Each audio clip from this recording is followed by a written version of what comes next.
frustrate each other. We've seen ourselves even try to bring up these things. Like, for instance, in my workplace, we have tried our best to work hard to ensure that we have a disaster unit in place. Because we are in a building and in case we are near a prison and the fire broke out, people don't even know where a fire extinguisher is. It's that serious. But I'm telling you, passing via those big men, we are all here seated and we are going back to these districts. But then do you think that we can easily carry out what you're telling us? For me, if you ask me, the beginning place is to change those people's minds. And I think you can get funding because people know Uganda is very corrupt. They know that we really need this help. And to me, I think we really need it because even when we get to planning right down, you can even get sacked for wanting to do a right thing. Seriously, on your work schedule, you're having these activities, you know I'm supposed to go down to a district to do this. But your boss doesn't want that. So it is just high level from up.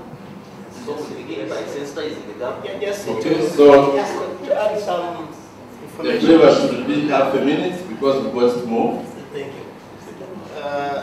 I wouldn't really concur with the view that it's government somehow to set its attitude. In Rwanda here, there's our neighbors here. They are also elected leaders. But the policies are made and implemented effectively. By government. By government.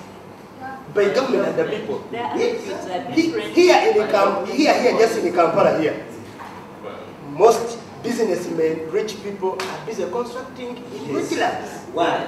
Why? Why? So the question we should ask ourselves, why? One, No, partially because there's some kind of, some little signals of political influence peddling. Then two, corruption. Name officials time and again have been replaced. And eventually you see buildings growing up in wetlands. So, whereas we may be right to blame government, but we are the first government, ourselves we are government. We should blame ourselves, should change attitude. You yourself consciously you should also believe that what I'm doing is wrong. You yourself, before you move out to blame people, before you move out to blame government, you must also admit that I'm wrong.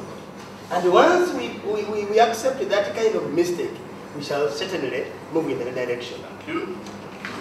So I will invite people that have not spoken first. I'm sorry I will not pick you. I pick someone else.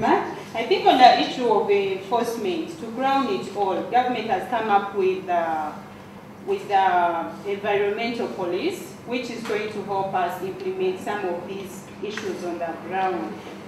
So the basic thing is to work together to see that maybe this can be done for us to move an extra mile. But for other, we are looking at two scenarios where we have the highland areas and and the floodplains, that is the Manafa, Bududa, and then the Kaleja downwards. Under settlement, like it was highlighted under the issues, settlement management.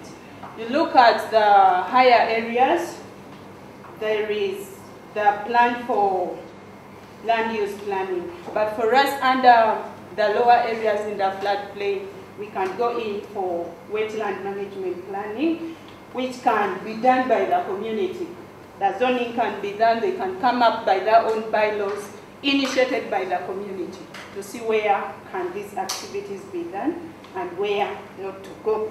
Then under early warning, Butaleja Bududa has a pilot project under the OPM where they're initiating this project of early warning. And I think it can help us to support the project to see that we can have the signals passed to our people to see that later on we can achieve our motives. Thank you.